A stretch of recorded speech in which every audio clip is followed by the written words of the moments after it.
So in this video we're going to try to solve a problem using sinusoidal functions. So let's say we have somebody sitting on a Ferris wheel, and this Ferris wheel, this person, they know that it takes them 10 seconds to get to the very top, and the very top is 11 meters, and it takes them 10 seconds. And then we know that this person is going to come all the way back down, and then at the very bottom they'll hit 55 seconds. They'll get to 1 meter. So the question now is, can we develop an equation of a sinusoidal function that will basically model this person's height above the ground, right? And once we have that model, then we can find out where this person's going to be at 78 seconds if this continues. So let's start by plotting this.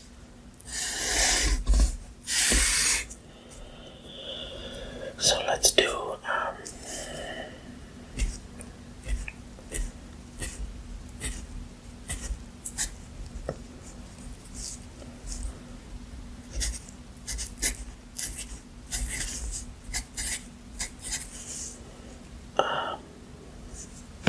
so we know at 11 they were at how many? 11 seconds.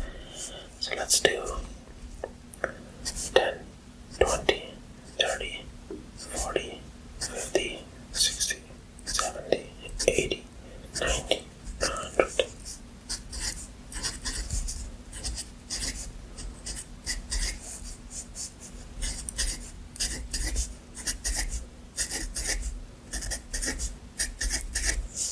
So we know at 11 seconds they were at 11 meters. So this is the height in meters, and this is, so at 11 seconds they were at 11 meters. So let's say I was there, and then we know they were at 1 meter at 55. So we have a max and a min, so we know it will eventually look like something like this, right? And basically we know it's going to take the same amount of time to come back up to the same point. So we know that the difference here is going to be, let's see, if it took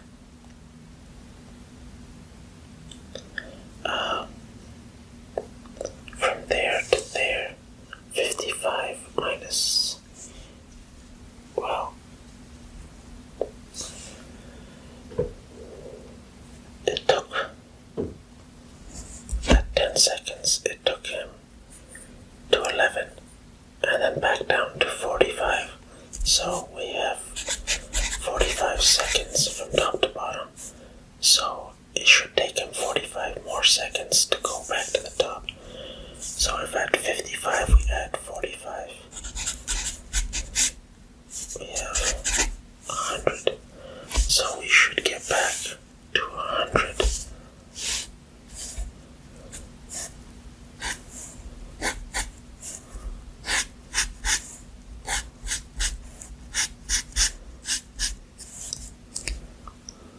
And there we go. We have kind of a rough sketch. So now let's look at this graph. Okay, so what's one of the first things we can look at? We can look at our vertical translation. So when we look at our vertical translation, x-axis, remember the sine function starts off like this. So at some point, this line in the middle was moved upwards here. So the way we're going to find out where that line is right now, we just need to find that imaginary line going through this. So we're going to take the max and min. So that'll be, our y value will be 11 plus 1 over 2, which will give me 6. That means right now the line is up at 6, which means this sine function has moved upwards by 6.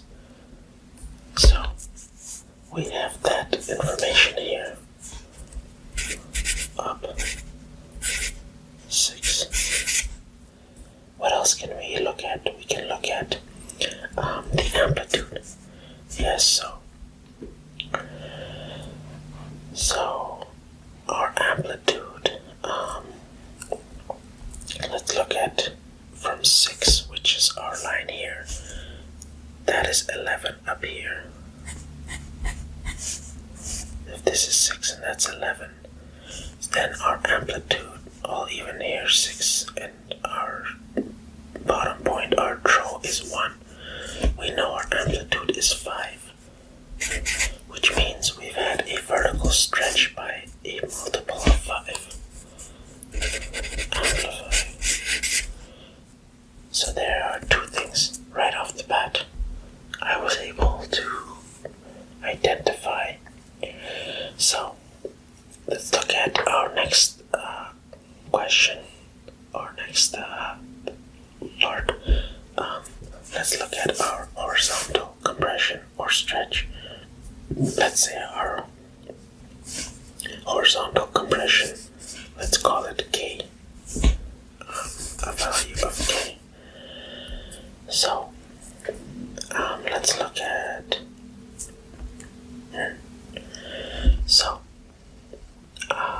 how can we figure out the compression? So I know for a sine wave, we have a period of 360 degrees, right? So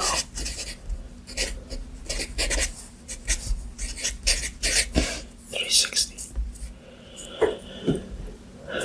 degrees. So what we're going to do is see what our period is here, and our period is going to be our original 360 degrees compressed or expanded by a value of K. So we have to find out what that is. We know that from peak to peak we have 90 seconds.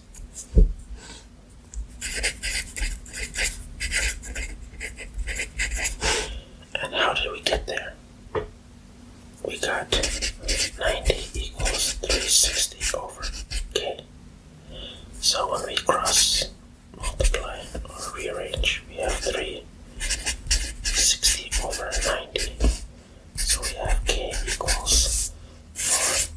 So we have a compression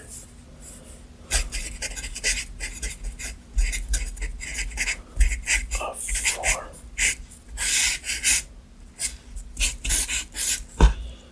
So now I'm just slowly tearing this problem apart, trying to figure out what's going on here. So let's look at a horizontal compression of, what could it be? I think one of the easiest things we could do,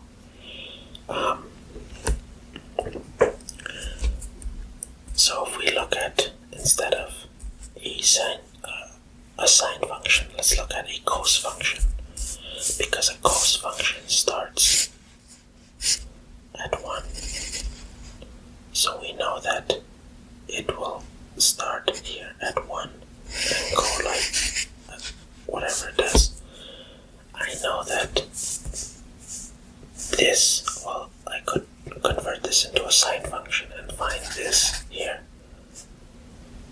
and then find out the distance from here to here, and say it had a vertical shift by that much over to that side, or even the other way. But for simplicity, I'm going to use a cos function because it starts at the intercept, so I can just say that this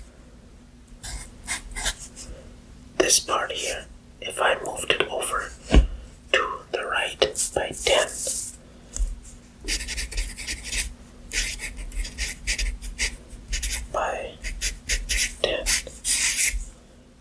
then I will have a cos transformation.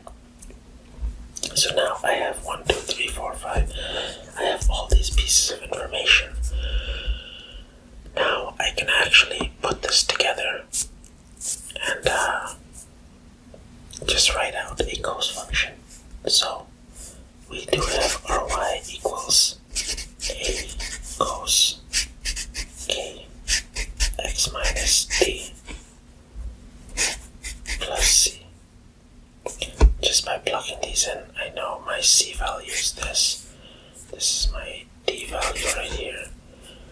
This is my k value right here. This is my a value right here.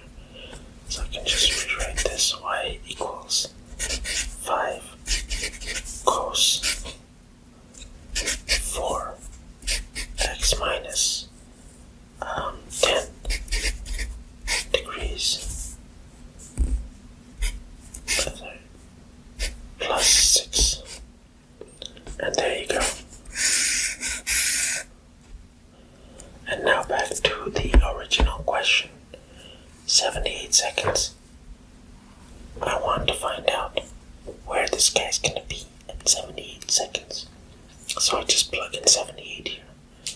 And then I'll have 78 minus 10, 68 times 4, 272. So that'll be 5 cos 272 plus 6.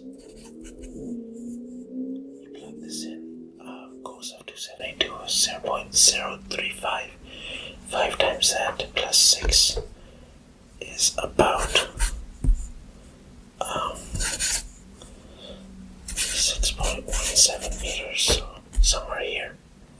On the, well, if the tallest is 11, so you'll be somewhere here, either on that side or that side.